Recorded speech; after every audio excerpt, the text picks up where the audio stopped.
Hey guys, welcome to the Pitch Fever. In the year 1973, Barcelona was completely broken. Death में डूबे हुए थे and from the last 14 years उन्होंने एक भी ला लीगा टाइटल्स अपने नाम नहीं किया था और उसी तरफ रियल मैड्रिड ने तब तक 9 टाइटल्स अपने नाम कर चुके थे. Then came a Dutch player who played for Barcelona, who became the coach, and then he completely redefined a new era of football in the history of Barcelona, whether it's a tiki-taka style and the total football.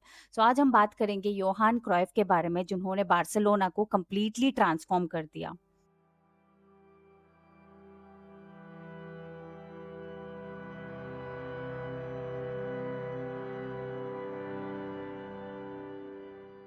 1970s के शुरुआत में Barcelona एक बिखरी हुई club थी. Camp now के खाली stands, financial death and demotivated players और last La Liga title 1960s में ही हुई थी. सो कंप्लीटली 14 साल का ड्रॉट था. क्राइफ ने पहले ही सीजन बार्सिलोना को ला लीगा जिता दी 1973 टू 74 और वो लेजेंडरी 0-5 विन की क्राइफ ने तो मैड्रिड का डर बार्सिलोना के डीएनए से हमेशा के लिए खत्म ही कर दिया. इसलिए फैंस ने उन्हें एक नाम दिया, El Salvador, which means the saviour. Barcelona आने के बाद तो क्राइफ ने जैसे क्लब की सोच ही बदल दी. Everyone attack, everyone defense, overlapping fullbacks, high pressing and even technical short passing football. 1974 की टीम नीस्केन, सोतिल एंड असेंसी के साथ क्राइफ ने एक फुटबॉल रिवॉल्यूशन शुरू किया. आज की जो टिक्की टाका स्टाइल काफी लोग कहते हैं और काफी लोग उसके बारे में जानते हैं, ये स्टाइल उसी दौरान उसी बीच 1974 के दौरान ही इसी बीच को बोया गया था. After his retirement in the year 1988, Johan Cruyff came back to Barcelona, but इस बार वो कोच बनकर वापस आते हैं. फिर से एक क्राइसिस के दौरान प्रेसिडेंट जोसेफ ल्यूज न्यूनेज ने उन्हें एक ही बात कही थी, योहान बस तुम अब क्लब को जीतना सिखा दो.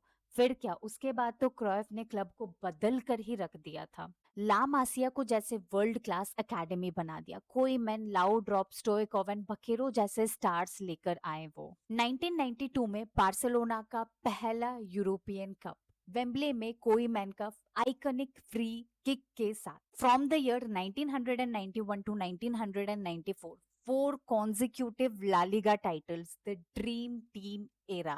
And the most important thing is that Johan Cruyff ने बार्सिलोना क्लब का philosophy लिखा. He wrote the philosophy for Barcelona, and that is Barcelona is more than a club.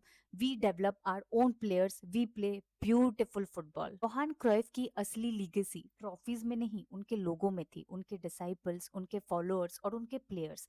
Pep Guardiola जिसे योहान क्राइफ ने बोला तू फ्यूचर कैप्टन बनेगा, and he made him the captain of the upcoming Barcelona club. The year 2008 Pep Guardiola followed the blueprints, exactly Johan Cruyff के blueprints को उन्होंने follow किया, and which is 4-3-3 positional play, possession football, high line press. And the result in the year 2009, a historic sextuple. In the year 2011, a Wembley masterclass by defeating Manchester United by 3-1.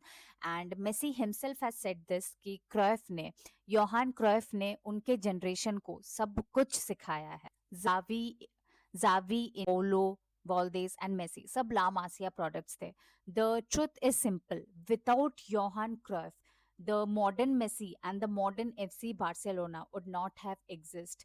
Johan Cruyff के बिना ये Messi और ये Barcelona का club इतना आगे तक जाना पॉसिबल ही नहीं था.